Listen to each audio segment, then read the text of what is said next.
কবর কাটবে গো, কবরের মধ্যে শোয়াইবে। আমার নবীজি এইভাবে কাপড়গুলা আমার নবীজি জুব্বা মোবারকটা খুলে মা খাদিজাতুল কুবরার কবরে একটা গড়া করে দিলেন। জোরে কন্যা আল্লাহু আকবার। সাহাবাদেরকে বলে, সাহাবারা তোমরা একটু দূরে যাও। আমার নবী এবার গড়া করে দেওয়ার পরে মা খাদিজাতুল কুবরারে শোয়াইয়া দিছে, ডাক দিছে, কবর কবর রে, এরে কবর কবর রে শোন আমার খাদিজা রে, কবর রে বড় ভয় পায় রে কবর। খবর খবরদার দেখিস আমার খাদিজার সঙ্গে ভালো ব্যবহার করবি, আমার খাদিজা কবরে বড় পায় ভয়। জোরে কন্যা আল্লাহু আকবার। এবার বন্ধুরা আমার ভাজানেরা কবরের মধ্যে আমার বন্ধুরা আমার ভাজানেরা দাফন করে আমরা তো চলে আসি। আমারে রায় খায় কেলা সবাই বাড়িতে চলে আসে গো। জোরে কন্যা আল্লাহু আকবার। এবার ডাক দেন সাহাবারা, তোমরা যাও, আমার খাদিজার কবরে একটু কাজ আছে। আমার নবীজি মা খাদিজাতুল কুবরার কিনারায় কবরের কিনারায় দাঁড়ায় রয়েছে, আকাশের দিকে বারে বারে তাকায়। মাবুদ গো,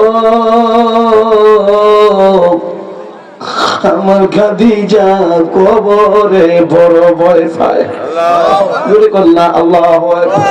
এ মাবুদ দেখো, আমার খাদিজা বড় ভয় পাই। আমি তোমার রাসূল, আমি ওয়াদা করেছি, আমারে ওয়াদা করাইছে মুনকির নকির পাঠাও। খাদিজা নাকি জবাব দেবে না। মুনকির নকিরের সওয়াল জবাব দেওয়ার জন্য আমি রাসূল খাদিজার কবরের কিনারায় দাঁড়াইছি। জোরে কন্যা আল্লাহু আকবার। বাবাজি এবার দীর্ঘ সময় হয়ে গেছে, অমনি আমার নবীজির চোখ বেয়ে এক ফোঁটা চোখের পানি আমার মা খাদিজাতুল কুবরার উপরে পড়ে গেছে। মাগো, কবরের উপরে পড়ে গেলে অমনি বারে বারে আমার নবীজি আকাশের দিকে তাকায়। হযরত জিবরাইল আমিন আয়েশা সালাম দেয়, সালাতু সালাম জানাই দুরুদ সালাম জানাই আপনার উপরে নবী আমরা গুনাহগার। কন্যা সালাতু সালাম জানাই দুরুদ সালাম জানাই আপনার উপরে নবী আমরা গুনাহগার। কন্যা আমরা গুনাহগার গো নবী, আমরা গুনাহগার।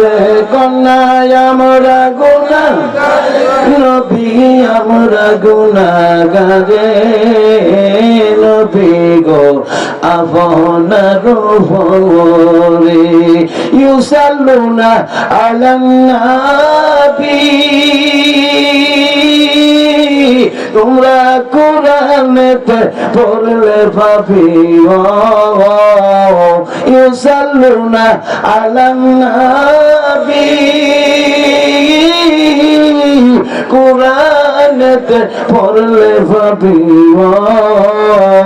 মানলে কোরআন থাকবা তোমরা, মানলে কোরআন থাকবা তোমরা রহমতের নজরে।